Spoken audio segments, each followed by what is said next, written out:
ومن أحسن قولا ممن دعا إلى الله وعمل صالحا وقال إنني من المسلمين.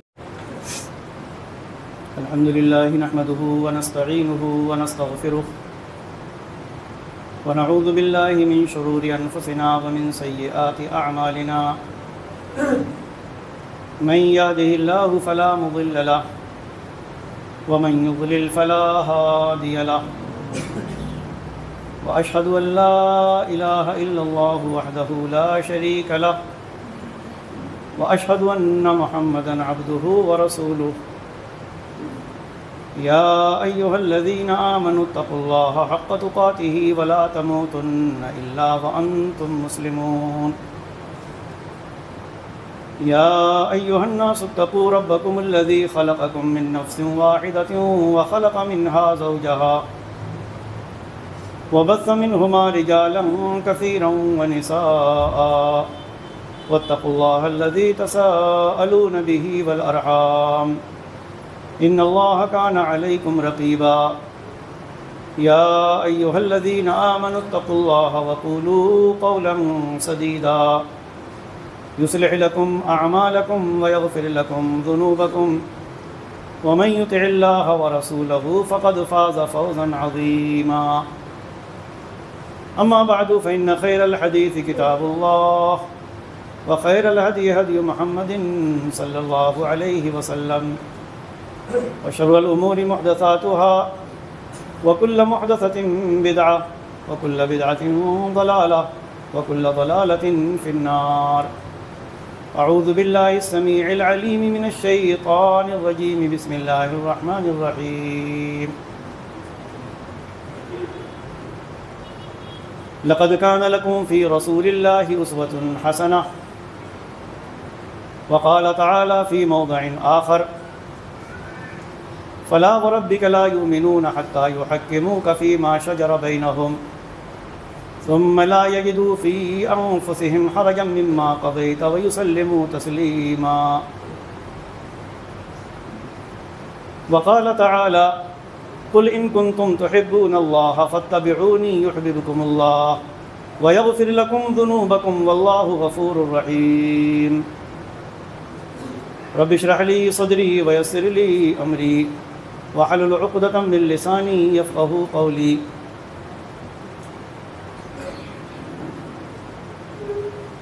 سامعین کرام،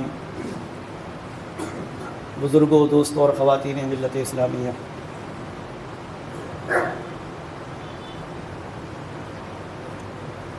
دنیا کا کوئی بھی شخص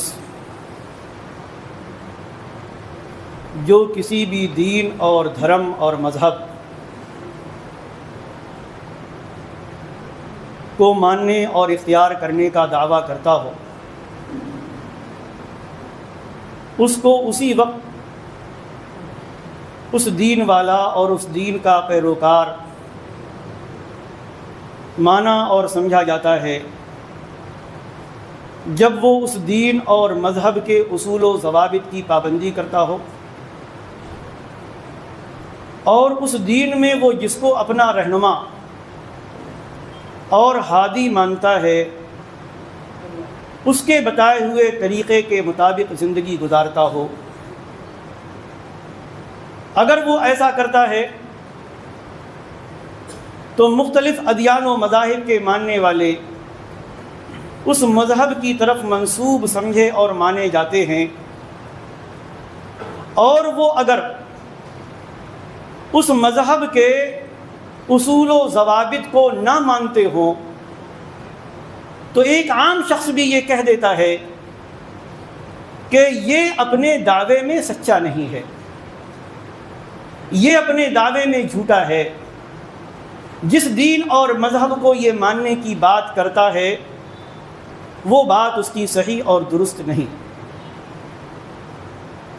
ہم بھی ایک مذہب اور دین کے ماننے کا دعویٰ کرتے ہیں، ہم اپنے آپ کو مومن اور مسلمان کہتے ہیں، جس کا مطلب یہ ہے کہ ہم اس دین اور مذہب میں داخل ہوئے ہیں ایک کلمہ پڑھ کر اس کی تصدیق کر کے اور اس کو دل و دماغ سے مان کر، اور وہ کلمہ ہے اشہد ان لا الہ الا اللہ و اشہد ان محمدً عبدہ و رسولہ، جس کا سیدھا سادہ مطلب اور مفہوم یہ ہے کہ میں اس بات کی گواہی دیتا ہوں کہ اللہ کے علاوہ کوئی حقیقی معبود نہیں، کوئی معبود برحق نہیں، اور میں اس بات کی گواہی دیتا ہوں کہ محمد صلی اللہ علیہ وسلم اللہ کے بندے اور اس کے رسول۔ اس کلمے کے اقرار اور تصدیق کا معنی اور مفہوم کیا ہے؟ اس کا معنی اور مفہوم یہ ہے کہ جس ذات باری تعالی کے حقیقی معبود ہونے کی ہم نے گواہی دی ہے، اس کے بتائے ہوئے تمام احکامات کو ہم مانیں گے۔ جس شخصیت یعنی محمد صلی اللہ علیہ وسلم کے نبی اور رسول ہونے کا ہم نے عقیدہ رکھا ہے، زبان سے اقرار کیا ہے، دل سے اعتقاد رکھا، اس نبی اور رسول نے جو احکامات دیے، جو طریقہ بتایا، جو اصول و ضوابط متعین کیے، ہم ان کو مانیں گے اور تسلیم کریں گے، کیونکہ اللہ کی اطاعت اور اس کے احکام کو ماننے کا ہمیں حکم دیا گیا۔ محمد الرسول اللہ صلی اللہ علیہ وسلم کو ہمارے لیے اسوہ، نمونہ اور قدوہ بنا کر بھیجا گیا۔ اب وہ لوگ جو اس کلمے کے اقرار اور صداقت کی گواہی کے ساتھ اللہ و رسول کی تعلیمات پر عمل پیرا ہوں، وہ یقیناً مومن ہیں اور ان کے ایمان میں کوئی شک و شبہ نہیں، اور جب وہ اس پر عمل کرتے ہیں یا کیا اور کریں گے تو ان کے لیے رب کائنات نے بشارت دی، والسابقون الاولون من المہاجرین والانصار والذین اتبعوهم بإحسان رضی اللہ عنہم ورضوا عنہ وأعد لهم جنات تجری تحتها الانہار خالدین فیہا ابدا ذلک الفوز العظیم، کہ انصار و مہاجرین میں سے سبقت کرنے والے لوگ، شروع میں ایمان لانے والے لوگ اور احسان اور بھلائی کے ساتھ ان کی پیروی کرنے والے لوگ، چاہے وہ اصطلاحی تابعی ہوں یا قیامت تک آنے والے وہ تمام لوگ ہوں جو صحابہ کے نقش قدم پر چلیں، رب کائنات نے فرمایا اللہ ان سے راضی اور وہ اللہ سے راضی۔ ان کے لیے رب کائنات نے ایسی جنتیں اور باغات تیار کیے ہیں جن کے نیچے نہریں بہہ رہی ہوں گی، ان میں وہ ہمیشہ ہمیش رہیں گے، اور یہ عظیم کامیابی ہے، بڑی کامیابی۔ اور جو ایسا نہ کرے، جو دعویٰ تو کرے ایمان کا، جو دعویٰ تو کرے اسلام کا، جو دعویٰ تو کرے اللہ سے محبت کا، جو دعویٰ تو کرے اتباع رسول کا، جو دعویٰ تو کرے محبت رسول کا، لیکن نہ ان کے عقائد درست، نہ ان کی توحید درست، نہ ان کی عبادات صحیح، نہ ان کے ہاں اخلاقیات پائے جائیں، نہ ان کے معاملات درست، نہ ان کی زندگی گزارنے کے طریقے کتاب و سنت کے مطابق، نہ ان کی خوشیاں اور غم اللہ اور اس کے رسول صلی اللہ علیہ وسلم کے طریقے کے مطابق، تو ایک سوال ضرور پیدا ہوتا ہے کہ ایسا کرنے والے، اور ظاہر ہے ہم میں سے کوئی ایسا نہیں جو یہ نہ کہتا ہو کہ اس کا ایمان اللہ پر نہیں ہے، جو یہ نہ کہتا ہو کہ اس کا ایمان محمد رسول اللہ صلی اللہ علیہ وسلم پر نہیں ہے، یعنی وہ اللہ کے معبود برحق ہونے کی بھی گواہی دیتا ہے اور زبانی دعویٰ کرتا ہے اور محمد صلی اللہ علیہ وسلم کو اپنا مقتدی اور رہنما بھی مانتا ہے، لیکن سب کچھ تہس نہس۔ تو ایک سوال ضرور پیدا ہوتا ہے کہ کیا ہم کامل مومن ہیں؟ کیا ہم مکمل مسلمان ہیں؟ کیا ہم اس خوشخبری میں شامل ہیں جو خوشخبری اللہ تبارک و تعالیٰ نے اپنی کتاب میں، اور جو خوشخبریاں محمد الرسول اللہ صلی اللہ علیہ وسلم نے اپنی احادیث مبارکہ اور اپنے مبارک اقوال میں دی ہیں؟ سوال ضرور پیدا ہوتا۔ وہ جنہوں نے کوئی بلند و بام دعویٰ نہیں کیا تھا، بلکہ جب انہوں نے لا الہ الا اللہ محمد الرسول اللہ کہہ دیا، انہوں نے اپنا عقیدہ درست کر لیا، غیر اللہ کی عبادت چھوڑ دی، نفس کو معبود بنانا چھوڑ دیا، بتوں کی عبادت چھوڑ دی، لات مار دی ان کو، سارے بتوں کی عبادت کو ختم کر دیا، انہوں نے اپنی برائیاں ختم کر دی، جوئے ختم کر دیے، شرابیں انہوں نے ختم کر دی، شرابوں کے مٹکے توڑ دیے، دوسروں پر ظلم کرنے والے، دوسروں کے حقوق کو غصب کرنے والے، دوسروں کی عزت و آبرو کو پامال کرنے والے، لوگوں کا قتل کرنے والے لوگوں کے محافظ بن گئے، خواتین کی عزت و آبرو لوٹنے والے یہ ایمان اور اسلام میں آ کر مومن اور مسلمان بن کر ان کے پاسبہ بن گئے، ان کے محافظ بن گئے۔ ایک عورت کا حال یہ کہ اللہ کے نبی صلی اللہ علیہ وسلم نے ایک موقع پر فرمایا تھا کہ ایک وقت آئے گا، ایک خاتون تنہا ایک عورت اکیلی صنعاء سے لے کر حضرموت تک کا سفر کرے گی اور اس کو کوئی خوف نہیں ہوگا، کوئی خوف نہیں ہوگا۔ اور یہ ہوا کہ جب عورت باہر نکلتی ہوئی ڈرتی تھی، لیکن وہ مومن اور وہ مسلمان عورتوں کی طرف انہوں نے نظریں غلط اٹھا کر دیکھنا ختم کر دیا، سب کچھ چھوڑ دیا، وہ بااخلاق بن گئے، لڑکیوں کو انہوں نے زندہ دفن کرنا چھوڑ دیا، رسوم و رواج چھوڑ دیے، ساری باطل رسمیں ختم کر دی۔ لیکن آج کا مسلمان، آج کا مومن، آج کا ایمان کا دعویٰ کرنے والا، نہ اس کا عقیدہ درست ہے، نہ اس کی عبادت درست ہے، نہ وہ مسجد میں 5 وقتہ صلوات کے لیے آنے کے لیے تیار ہے، نہ اس کے اخلاق درست ہیں، نہ وہ ظلم کو چھوڑنا چاہتا ہے، نشے کا وہ عادی، اس کے بچے نشے کے عادی، ظلم اس کے یہاں، جوئے کے اڈے اس کے یہاں چلتے ہیں، شراب خانوں کا وہ ٹھیکیدار بنا ہوا ہے اور شرابیں وہ پیتا ہے اور لوگوں کو پلاتا، اور وہ تمام غلط رسوم و رواج جو دوسروں کے یہاں تھی وہ سب اس نے اپنا لی، نبی کا طریقہ بھول گیا، کتاب و سنت کو بھول گیا، اسلامی تعلیمات کو بھول گیا، قرآن کی تعلیمات کو بھول گیا، لیکن اس کے ایمان پر کوئی فرق نہیں پڑتا، اس کے اسلام پر کوئی فرق نہیں پڑتا۔ لوگوں، آج مسلمانوں کی حالت دیکھ کر یہ سوال ضرور اٹھتا ہے کہ کیا ہم کامل مومن ہیں؟ اگر کامل مومن ہیں تو ہماری توحید میں، ہمارے عقائد میں شرک کی آمیزش کیوں ہے؟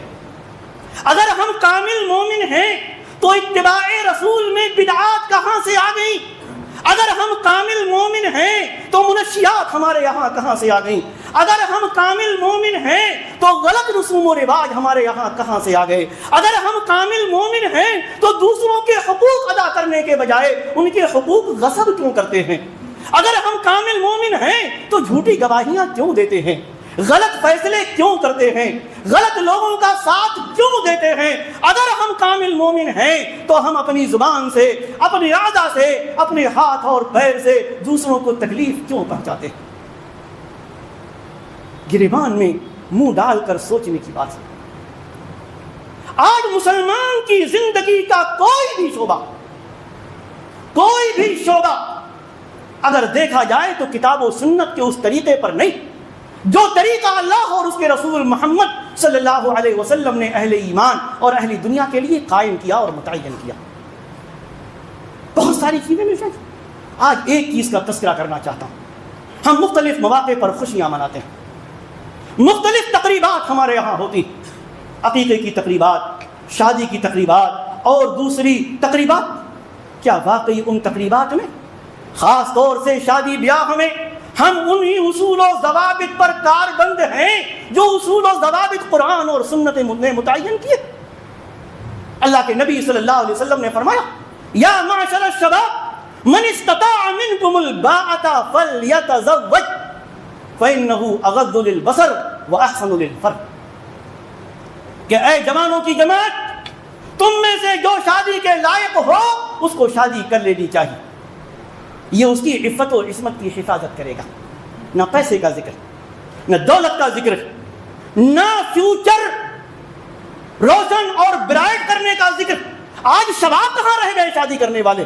آج کل تو ہم نے ان کو ادھیڑ عمر کا بنا دیا، ہماری ان غلط سوچوں نے ادھیڑ عمر کا بنا دیا ہمارے بچوں کو بھی اور ہماری بچیوں کو بھی۔ ابھی یہ نہیں ہے، ابھی وہ نہیں ہے، ابھی اتنے پیسے نہیں کماتا، ابھی اتنے پیسے نہیں کماتا، ابھی بلڈنگ نہیں بنی، ابھی یہ ڈگری حاصل کرنا ہے، ابھی وہ ڈگری حاصل کرنا ہے، ابھی فیوچر تابناک بنانا ہے، مستقبل تابناک بنانا، تب جا کر آئے گا شادی کا نمبر۔ اور ایک طرف لڑکی والوں کا حال یہ کہ ایسا ہی آدمی، ایسا ہی لڑکا تلاش کرے چاہے لڑکی کی عمر نکل جائے۔ دوسری طرف لڑکے والوں کا بھی یہی حال کہ ایسے جب تک ہم خود کسی لائق نہیں ہو جائیں، آفیسر نہ بن جائیں، یہ نہ بن جائیں، وہ نہ بن جائیں، خود اپنی عمر کو بھی نہ جانے کہاں سے کہاں تک پہنچا دیا۔ اور جس لڑکی کو بھی تلاش کرنے جاتے ہیں تو چراغ لے کر ڈھونڈیں تب جا کر ملتی ہے کوئی لڑکی، خصوصی چراغ۔ دو چیزیں لڑکے اور لڑکی دونوں کے لیے حدیث میں اللہ کے نبی صلی اللہ علیہ وسلم نے کیا فرمایا؟ فرمایا کہ شادی کرنے کے لیے لوگ چار چیزیں دیکھتے ہیں، کوئی مال دیکھتا، کوئی حسب و نسب دیکھتا، کوئی خوبصورتی دیکھتا اور کوئی دین دیکھتا۔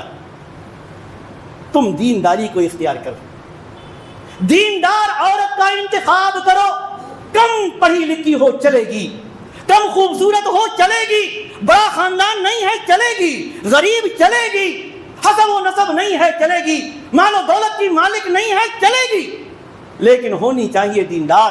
جب وہ دیندار آئے گی تم کو بھی دین پر قائم رکھے گی، تمہاری اولاد کو بھی دین پر قائم رکھے گی، تمہارے گھر والوں کی بھی خدمت کرے گی، ان کے حقوق کو بھی سمجھے گی، سب کے حقوق ادا کرے گی، وہ اپنے اخلاق سے اپنے کردار سے تمہارے بگڑے ہوئے گھر کو درست کر دے گی۔ اور لے آؤ خوبصورت حور کی پری، جس طریقے سے آج کل خواتین جاتی، اللہ اللہ کیا معیار ہے ان کا، اوپر سے لے کر نیچے تک، ناخن کیسے، ہونٹ کیسا، ناک کیسی، بال کیسے، آنکھیں کیسی، دانت کیسے، چہرہ کیسا، چال ڈھال کیسی، اور نہ جانے کیا کیا۔ اس کے بعد دیکھیے کیا ہوگا جب وہ آتی ہے تو پھر وہ بھی اپنا جلوہ دکھاتی۔ لڑکی والوں کو سے کہا گیا اذا خطب الیکم من ترضون دینہ وخلقہ فزوجوہ الا تفعلوہ تکن فتنۃ فی الارض وفساد عریض۔ ترجمہ اس حدیث کا یہ ہے کہ جب تم کو کوئی ایسا شخص نکاح کا پیغام دے کہ جس کی دینداری بھی تم جانتے ہو، اس کے اخلاق سے بھی تم واقف ہو، با اخلاق لڑکا ہے، دیندار لڑکا ہے، فزوجوہ، اپنی لڑکی، اپنی بہن، اپنی بیٹی اور اپنی رشتہ دار خاتون کی شادی اس سے کر دو۔ اگر ایسا نہیں کرو گے تو کیا ہوگا؟ لڑکیاں بھی بغیر شادی کے رہ جائیں گی، لڑکے بھی بغیر شادی کے رہ جائیں گے۔ فطرت پر رب کائنات نے جو فطرت بنائی ہے اس پر کوئی کنٹرول نہیں کر سکتا۔ چنانچہ فرمایا اگر ایسا نہیں کرو گے تکن فتنۃ فی الارض وفساد عریض، زمین میں فتنہ برپا پیدا ہو جائے گا، فساد مچ جائے گا، بدکاریاں پھیل جائیں گی، عفت و عصمت پر ڈاکے پڑنے لگیں گے۔ اور یاد ہو رہا دوسروں کو چھوڑ دیے ہمارے گھر تباہ ہو رہے ہیں، ہمارے خاندان تباہ ہو رہے ہیں۔ اور اس کے بعد جو شادی کے لیے ہم نے رسوم و رواج متعین کیے ہوئے، نبی کے بارے میں جانتے ہیں اللہ نے کیا فرمایا؟ لقد کان لکم فی رسول اللہ اسوۃ حسنہ، رسول کی حیات مبارکہ تمہارے لیے بہترین نمونہ ہے۔ یہ نبی 11 شادیاں کی ہوئی ہیں، اس نے ایک دو نہیں کی، 11 شادیاں کی، 11۔ اور آج دولہا کی بات کرتے ہو، نبی نے شادی کی، نبی سے عظیم کوئی دولہا ہو سکتا؟ آج تم بیوی کی بات کرتے ہو، نبی جس خاتون کو اپنی زوجہ بنا کر لائے اور وہ خواتین پوری امت مسلمہ کی مائیں قرار دی گئیں، ان سے بھی عظیم کوئی ہو سکتا؟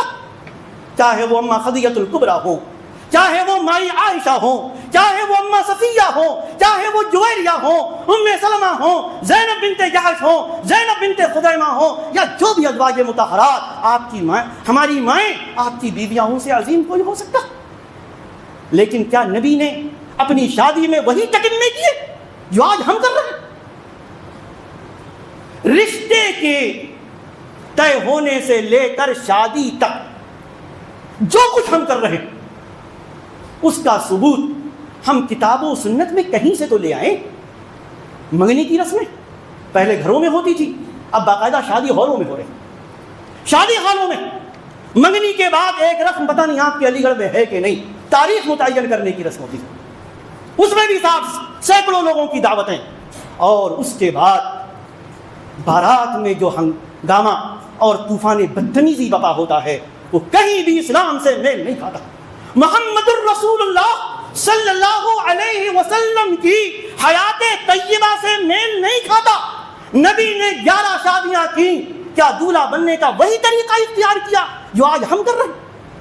نبی نے 4 بیٹیوں کی شادی کی، آج ذرا سا پیسہ ہو جائے تو ساتھ دیکھیے شادی میں آدمی کیا کرتا.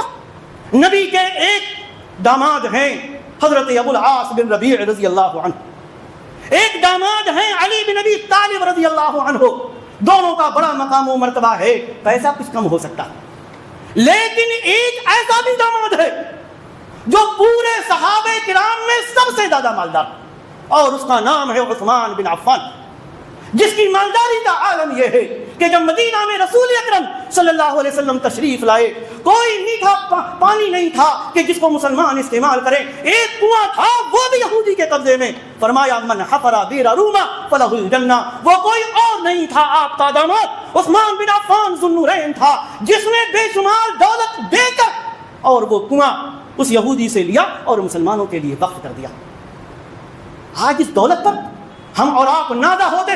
ایک وقت آیا غزوہ تبوک کا, بڑے حالات خراب, آپ نے چندے کا اعلان کیا. وہ آپ کا داماد عثمان بن عفان تھا. لوگ لائے اپنے اپنا مال لے کر. عثمان بن عفان 1000 دینار, دینار جانتے ہیں سونے کا سکہ, 1000 سونے کے سکے لائے, اپنی آستین میں لپیٹ کر محمد رسول اللہ صلی اللہ علیہ وسلم کے زمانے میں ڈھیر کر دیے. یہ کوئی 14 سال پہلے کی بات نہیں, 1400 سال پہلے کی بات. 1000 سونے کے سکے, لگا لیجیے گا حساب, آج کروڑوں میں شاید وہ دولت پہنچے گی جو عثمان بن عفان نے محمد رسول اللہ صلی اللہ علیہ وسلم کے سامنے لا کر ڈھیر کر دی. 300 اونٹ, ساز و سامان, جو بھی ان کے سامان کی ضرورت ہوتی ہے سب کے ساتھ لا کر اس غزوے میں انہوں نے دے دیے. لیکن شادی میں وہی ٹٹم نہیں کیے جو آج ہم کرتے. رات کے 2-2:30 بجے یہ مومن اور مسلمان اپنی بارات لے کر چلتا ہے. شیروانی وہ ہے جو اسلام سے کہیں بھی میل نہیں کھاتی, جوتا وہ ہے جو کہیں بھی مسلم سوسائٹی اور مسلم معاشرے سے میل نہیں کھاتا, پگڑی کا حال وہ ہے جو مسلمانوں کی پگڑی تو نہیں ہو سکتی, اور ساتھ میں بینڈ بھی ہے, ساتھ میں باجا بھی ہے, ساتھ میں رت بھی ہے. اور کب بینڈ اور باجا بج رہا ہے, وہ وقت جس میں محمد رسول اللہ صلی اللہ علیہ وسلم نے فرمایا کہ جب رات کا آخری تہائی حصہ باقی بچتا ہے تو رب کائنات آسمان دنیا پر نزول فرماتا ہے اور کہتا ہے کوئی مانگنے والا میں اس کو عطا کروں, ہے کوئی بخشش طلب کرنے والا میں اس کو بخشش دوں. لیکن یہ مومن اور مسلمان بخشش طلب کرنے کے بجائے بینڈ اور باجے کے ساتھ چل رہا, پٹاخے پھوٹ رہے. جس راستے پر پٹاخے پھوڑتے ہوئے آ رہا اس میں کوئی بیمار بھی ہوگا, کسی کی ابھی نیند لگ آئی ہوگی, وہ بچے بھی ہوں گے جن کو صبح اٹھ کر اسکول جانا, وہ مائیں بھی ہوں گی جنہوں نے تھپیاں دے دے کر اپنے بچوں کو بھی سلایا ہوگا, اس میں ہسپتال بھی ہوں گے, اس میں شفا خانے بھی ہوں گے. یہ ہمارے پٹاخے, یہ ہمارے بینڈ اور باجے, یہ مسلمانوں کے لیے یا اہل دنیا کے لیے, اس راستے میں رہنے والوں کے لیے اطمینان کا باعث ہیں یا تکلیف کا باعث. المسلم من سلم المسلمون من لسانه ویدیہ. مسلمان تو وہ ہے جس کی زبان اور ہاتھ سے دوسرے مسلمان تکلیف محسوس نہ کریں. خیر الناس انفعهم للناس, سب سے اچھا انسان وہ ہے جو انسانیت کے لیے, صرف مسلمانوں کے لیے ہی نہیں ساری انسانیت کے لیے نفع بخش. اور اس کے بعد صاحب دولہا صاحب آتے پورے لاؤ لشکر کے ساتھ, اور اس کے بعد شادی ہال کے دروازے پر, بینکٹ ہال کے دروازے پر وہ خواتین, ہماری بیٹیاں, ہماری بچیاں, ہماری بہویں, ہماری عورتیں, کھلے ہوئے بال, ہاتھوں میں پھول, پھول کی مالائیں, وہ جس طریقے سے استقبال کرتی ہیں دولہا صاحب کا اور ان کے ساتھ آئے ہوئے لاؤ لشکر کا, یہ کہیں میل کھاتا ہے کہیں اسلام سے, کہیں اسلام سے میل کھاتا ہے؟ لا کے بندو, رونے کو دل چاہتا ہے, رونے کو. کہاں سے ہم کہاں پہنچے. نبی اکرم صلی اللہ علیہ وسلم نے فرمایا دو جہنمیوں کی 2 قسمیں ایسی ہیں جن کو میں نے نہیں دیکھا. ان میں سے آپ نے فرمایا وَنِسَاءٌ كَاسِيَاتٌ عَارِيَاتٌ, ایسی خواتین جو کپڑے پہنے ہوئے ہوں گی لیکن حقیقت میں وہ بے لباس ہوں گی. کئی مفہوم اس کے ہو سکتے ہیں. ایسا لباس کہ جس سے جسم کا بعض حصہ ڈھکا ہوا ہو اور بعض حصہ کھلا ہوا, ایسا چست لباس کہ جو جسم کے نشیب و فراز کو بالکل نمایاں کر دے, یا ایسا باریک لباس کہ جو جس سے جسم جھلکتا ہو. اگر آج ہم مسلمانوں کی تقریبات اور مسلمانوں کی شادیوں میں دیکھ لیں, یہ تینوں چیزیں آپ کو نظر آ جائیں گی, تینوں چیزیں. لیکن نہ ہمارے ایمان پر کوئی فرق پڑتا, نہ ہماری بہوؤں اور بیٹیوں کے ایمان پر کوئی فرق پڑتا. اور اس کے بعد کیا کیا چیزیں, مایوں, وہ آج کل پیلا پیلا سب میلے بن جاتے, کہاں سے آ گیا؟ کون سی تعلیمات ہیں؟ اور اس کے بعد جس انداز میں باراتی لوگ بالکل شاہ بن کر، ایک ایسی فوج بن کر جس نے فتح کر لیا ہو کوئی ملک، کوئی شہر، کوئی قصبہ، جس طریقے سے آتے ہیں، اور لڑکی والوں کی سانس جس طریقے سے اوپر کی اوپر اور نیچے کی نیچے رہتی، کیا واقعی اسلام سے میل کھاتا؟ نہ ہمیں نمازوں کا ہوش، نہ ہمیں دوسروں کے حقوق کا ہوش۔ فجر کے وقت رخصتیاں ہوتی ہیں، ادھر نماز ہو رہی ہو، ادھر پٹاخے چھوٹتے ہیں، اور نہ جانے کیا کیا ہوتا۔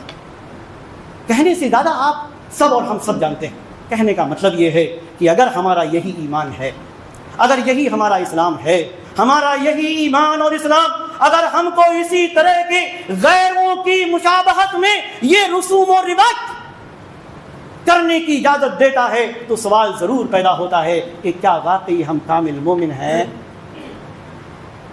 اگر محمد رسول اللہ صلی اللہ علیہ وسلم کا یہی طریقہ ہے تو شوق سے کریں، اور اگر نہیں تو اللہ کے واسطے چھوڑ دیں ان فضول چیزوں کو، غلط چیزوں کو۔ اللہ کے بندو، جو کچھ غلط رسوم و رواج میں، چاہے وہ شادی کا موقع ہو یا کوئی اور چیزیں ہو، جس طریقے سے اپنی دولت برباد کر رہے ہو، اس دولت کو اچھے کاموں میں خرچ کرو، لوگوں کی، مسلمانوں کی، اہل دنیا کی، اہل شہر کی، اہل وطن کی فلاح و بہبود کے لیے خرچ کرو، ان کی تعلیم پر خرچ کرو، ان کے ہاسپٹل پر خرچ کرو، ان کے علاج پر خرچ کرو، نوجوانوں کی صحیح تربیت پر خرچ کرو، اچھی چیزوں میں خرچ کرو۔ یہ تم کو دنیا میں بھی فائدہ دے گی، آخرت میں بھی فائدہ دے گی۔ اور اگر اللہ کو ناراض کر کے محمد الرسول اللہ صلی اللہ علیہ وسلم کے طریقوں کی دھجیاں اڑا کر اگر ہم نے اسی طرح سے غلط رسوم و رواج کو غلط نہیں سمجھا، عادی رہے، تو شاید حالات اس سے بھی برے ہوں گے۔